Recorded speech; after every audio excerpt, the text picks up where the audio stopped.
Autism is a serious developmental disorder that impairs the ability to communicate and interact.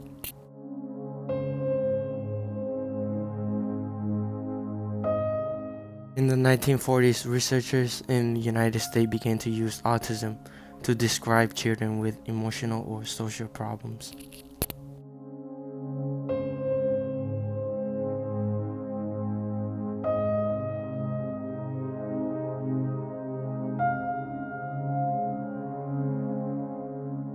First, the right to dignity. According to the National Autistic Society in the UK, half of the adults with autism report they have been abused by someone they thought was a friend. Half of the adults with autism report they stay home because of fear being abused in some ways. Second, the right to education. 1 in 5 children with autism have been excluded from school, and of the other 80% of children with autism who have stayed in school have reported having been bullied, which is a risk factor for depression. Third, the right to equal access to public services. 1 in 3 people with autism experience mental health issues because of the lack of support.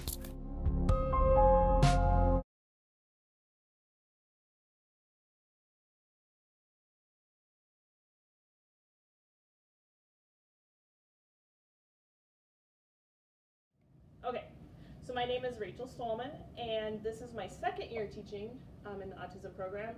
And the reason that I started to do this with these types of kids is I had been working in daycare systems, and in the daycare, a lot of times with kids with autism, you start to notice by 2 or 3, and so I was starting to notice some of the kids having some differences, and so it just got me kind of interested, so I did more research and decided it was a group of kids I wanted to work with.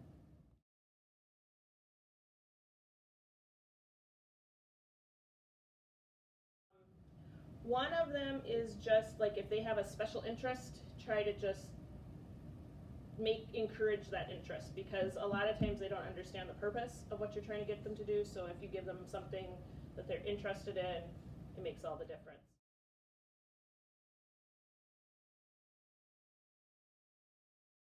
Seeing kids bullied in school, I've definitely seen it. It's a little part of the reason that they get bullied is because they don't act the same as everybody else. So what I start to see is, when they're really little, you don't see it as much, but now as they're getting older, and some of it's because they do things that they don't know how to make a friend.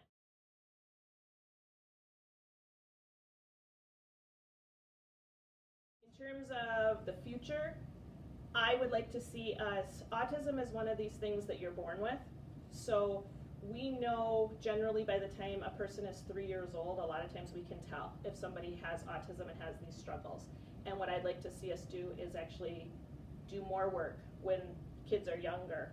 And if we can help them a little bit more when they're younger, we're going to see them do better as they grow up. And then just having more jobs for those people that grow up and have autism and maybe don't have the social skills, and having more job places say, hey, this is a person I still want to work for us.